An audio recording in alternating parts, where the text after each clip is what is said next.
Vamos agora a mais um episódio do quadro Direito Agrário com o advogado e professor de Direito Ambiental, Pedro Puccini Mendes. Hoje o tema é o plantio de transgênicos no entorno das unidades de conservação. Não é proibido plantar alimento transgênico no entorno de unidades de conservação, pessoal, como soja, como milho, mas existem exigências rígidas de licenciamento, resoluções do CONAMA e regras estaduais com restrições específicas. Veja agora o que diz a legislação, como funcionam as zonas de amortecimento, os riscos jurídicos de se plantar nessas áreas e como garantir segurança antes de investir em propriedades vizinhas a parques ou reservas. Aqui na tela.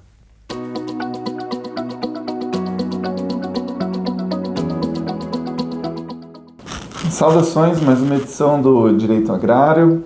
E hoje o tema que eu gostaria de comentar aqui seria o plantio de espécies chamadas transgênicas perto de unidades de conservação. Esse é um assunto frequentemente consultado, que gera dúvidas nos produtores rurais, técnicos da área ambiental, até mesmo os gestores públicos, principalmente quando se trata de saber até onde vai o direito de produzir e onde começam as restrições ambientais perto dessas chamadas unidades de conservação.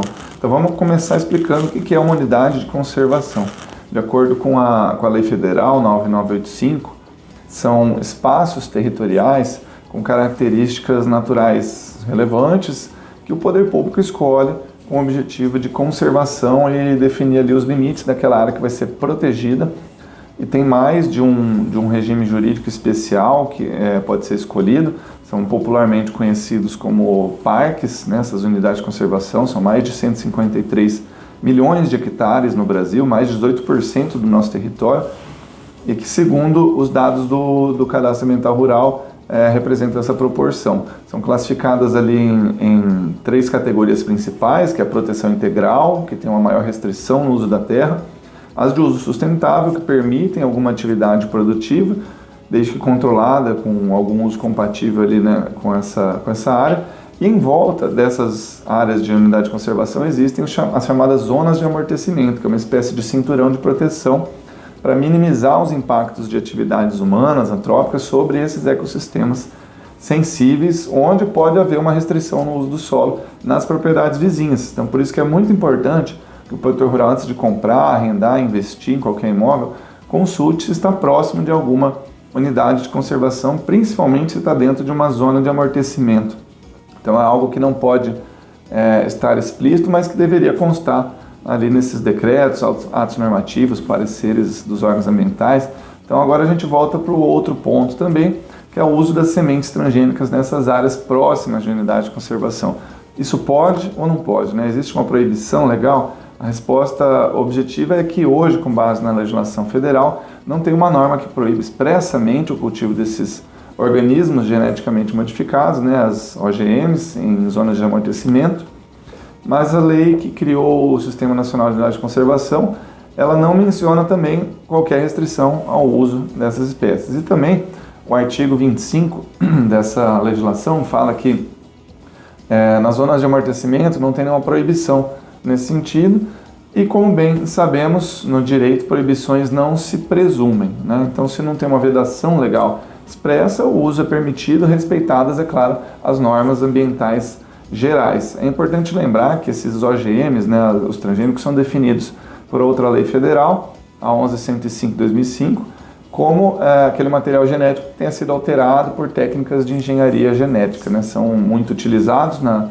agricultura moderna, e a regulação compete às comissões técnicas nacionais de biossegurança. Então, o simples fato de uma propriedade rural estar próxima a uma unidade de conservação não significa, por si só, que o uso de sementes transgênicas está proibido, mas existem algumas normativas que se deve observar também, como resoluções do CONAMA, Conselho Nacional do Meio Ambiente, que exigem uma atenção especial para atividades em áreas próximas de unidade de conservação.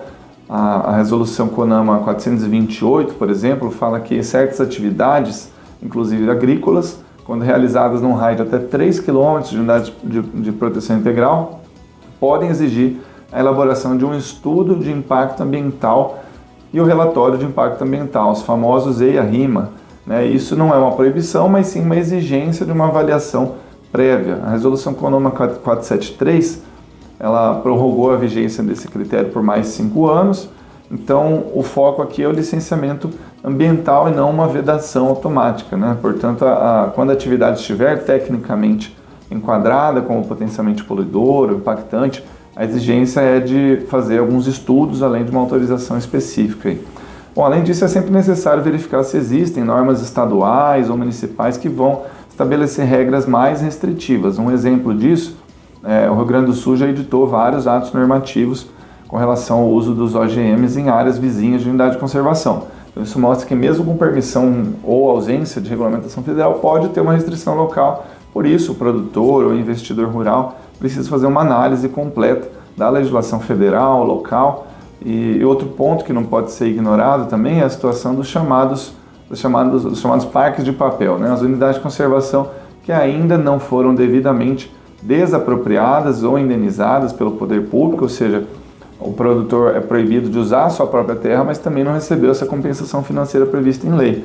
Então essa é uma violação de direito de propriedade. O Código Florestal trouxe uma solução interessante nesse caso, que é o proprietário pode usar essas áreas como cotas de reserva legal, por exemplo, né, no mecanismo de compensação. Então esse hectare preservado dentro do parque, mesmo ainda em nome do produtor, pode ser usado para compensar a reserva legal de outro imóvel, evitar essa confusão ali no momento da definição do que pode ou não pode ser feito com estas áreas. Então, em resumo, o plantio de transgênicos em torno de unidade de conservação tem essa situação que precisa ser observada, né?